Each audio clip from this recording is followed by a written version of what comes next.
വ്യാജമായ പരാതികൾ ഉണ്ടായാൽ അത് ഈ കേസുകളുടെ മെറിറ്റിനെ തന്നെ ബാധിക്കാം. ഇപ്പോൾ ചില വൈരുദ്ധ്യങ്ങൾ ചില പരാതികളുമായി ബന്ധപ്പെട്ടുണ്ട്. ഇവരൊന്നും ഹേമ കമ്മിറ്റി മുൻപാകെ മൊഴി കൊടുത്തവരല്ല, മറിച്ച് ഹേമ കമ്മിറ്റി റിപ്പോർട്ട് പുറത്തു വന്നതിൻ്റെ പശ്ചാത്തലത്തിൽ കുറേ ആളുകൾ മുന്നോട്ട് വന്നു. അതിൽ ചില പരാതികൾ അത്ര മെറിറ്റുള്ളതല്ല എന്ന ആക്ഷേപം പൊതുസമൂഹത്തിലുമുണ്ട്. ഈ നിലയ്ക്കൊക്കെ ഇത് മുഴുവൻ ഇത്തരത്തിലൊക്കെ മെറിറ്റിനെ തന്നെ റദ്ദാക്കി കളയുന്ന വിധത്തിലും പുരോഗമിക്കാമെന്നൊരു അപകടം ഇക്കാര്യത്തിലില്ലേ?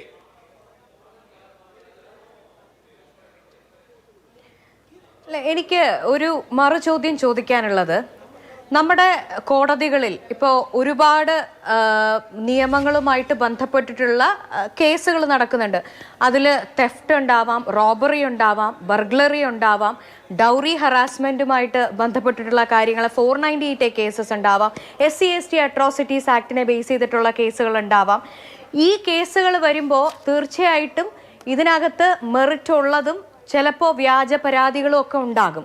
അതുകൊണ്ട് ഇനി മുതൽ ഇങ്ങനെ വരുന്ന കേസുകളൊന്നും ഫയൽ ചെയ്തേക്കണ്ടെന്ന് കോടതി വിചാരിക്കുമോ, അല്ലെങ്കിൽ അത്തരം കേസുകളുടെ ഇൻവെസ്റ്റിഗേഷനുമായിട്ട് മുന്നോട്ട് പോകണ്ടെന്ന് പോലീസ് ഒഫീഷ്യൽസ് വിചാരിക്കുമോ? അങ്ങനെയാണോ നമ്മൾ അതിനെ വ്യാഖ്യാനിക്കേണ്ടത്? ഇവിടെ ശ്രീ സജി നന്ദ്യാട്ട് അടക്കമുള്ളവർ പറഞ്ഞു, ഇവിടെ ആരൊക്കെയോ അങ്ങ് സിനിമ ഇൻഡസ്ട്രിയെ തകർക്കാനായിട്ട് നിൽക്കുവാണ്.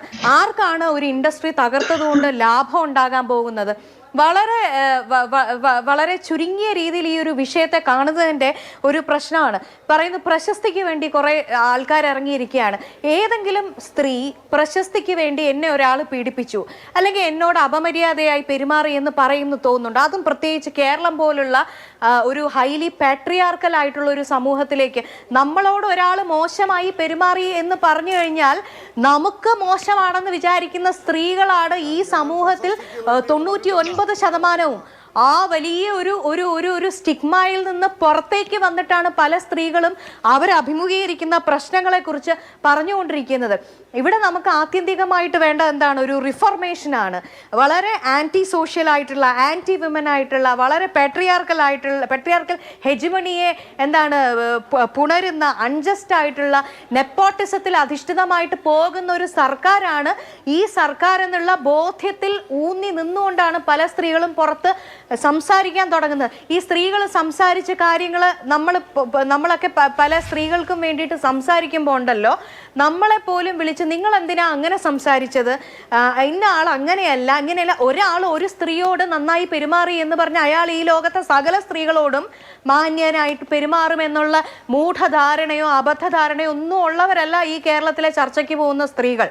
അതുകൊണ്ട് അത്തരം വാദമുഖങ്ങളുമായിട്ട് നമ്മളെ വിളിക്കുകയും നമ്മളെ കൈൻഡ് ഓഫ് ത്രെറ്റൻ ചെയ്യുകയും ഒക്കെ ചെയ്യുന്ന സംഭവങ്ങൾ ഈ ദിവസങ്ങളിൽ നടന്നുകൊണ്ടിരിക്കുകയാണ്.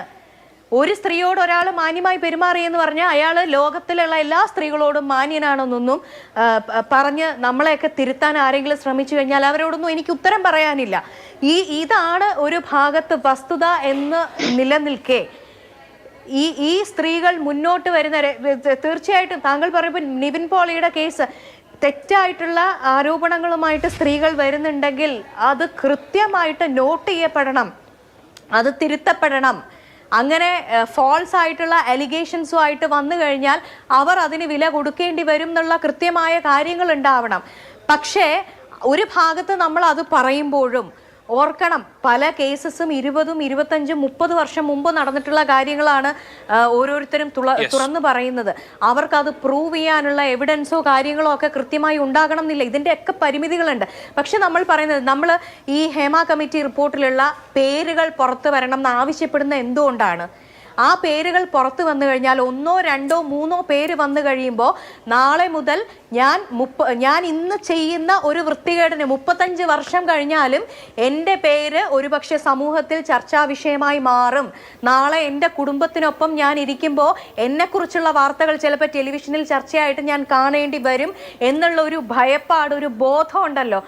ഒരു മനുഷ്യനെ ഇവിടുത്തെ ലോ ആൻഡ് ഓർഡർ സിസ്റ്റത്തിൽ എത്ര പ്രൊവിഷൻസ് സ്ത്രീകളെ സേഫ് ഗാർഡ് ചെയ്യാനായിട്ടുണ്ട്. എന്നിട്ടും ഇവിടെ റേപ്പ് നടക്കുന്നില്ലേ, ബ്രൂട്ടൽ അറ്റാക്സ് നടക്കുന്നില്ലേ? ശ്രീ സജി നന്ദ്യാട്ടിനോട് ഏറെ വിനയപൂർവ്വം എനിക്കൊരു കാര്യം പറയില്ല. അദ്ദേഹം പറഞ്ഞു പ്രോമിനൻ്റ് ആയിട്ടുള്ള നടിമാരാരും മുന്നോട്ട് വന്ന കാര്യങ്ങൾ പറയുന്നില്ല എന്ന്. കാരണം എന്തുകൊണ്ടാണെന്ന് അറിയാമോ? അവർക്കൊക്കെ ഇനിയും സിനിമ വേണം, അവർക്കൊക്കെ ഇനിയും പവർ ഗ്രൂപ്പുകളുമായിട്ട് ചേർന്ന് നിന്ന് കഴിഞ്ഞാൽ മാത്രമേ ഒരുപക്ഷെ സിനിമയുമായിട്ട് മുന്നോട്ട് പോകാൻ പറ്റുള്ളൂ. യെസ്റ്റർ ഇയേഴ്സിലെ സൗമ്യ എന്ന് പറയുന്ന വളരെ പ്രശസ്തയായിട്ടുള്ള ഒരു നായിക, അവരെ തമിഴിലെ ഒരു സംവിധായകൻ സെക്സ് സ്ലേവ് ആയിട്ട് വെച്ചിരുന്നതിനെ കുറിച്ചും അവരനുഭവിച്ചിട്ടുള്ള ടോർച്ചറിനെ കുറിച്ചും മലയാളം ഇൻഡസ്ട്രിയിൽ നിന്ന് അവർക്കുണ്ടായിട്ടുള്ള ചില തിക്ത അനുഭവങ്ങൾ, ഒരു സെക്ഷൽ അട്രോസിറ്റി അല്ലെങ്കിൽ പോലും എന്താ പറയേണ്ടത്, മാനുഷിക പരിഗണന ഇല്ലാത്ത ചില അനുഭവങ്ങളിലൂടെ അവർക്ക് പോകേണ്ടി വന്നതിനെയൊക്കെ കുറിച്ച് പറഞ്ഞത് നിങ്ങൾക്ക് സർഫ് ചെയ്ത് കഴിഞ്ഞാൽ ഗൂഗിളിൽ തന്നെ അവൈലബിൾ ആണ്. സിനിമയെ ഇനി മുതൽ ഒരു ബ്രെഡ് ആൻഡ് ബട്ടർ അല്ല എന്ന് വിചാരിക്കുന്നവർക്ക് ധൈര്യമായിട്ട് വന്ന് പറയാനുള്ള സാഹചര്യമുണ്ട്. മറ്റു പല ആളുകൾക്കും മറ്റു പലതരത്തിലുള്ള തടസ്സങ്ങളുണ്ട്. ശരിയാണ്, സംഭവിച്ചത് അതല്ലേ? തീർച്ചയായും. ഓക്കെ.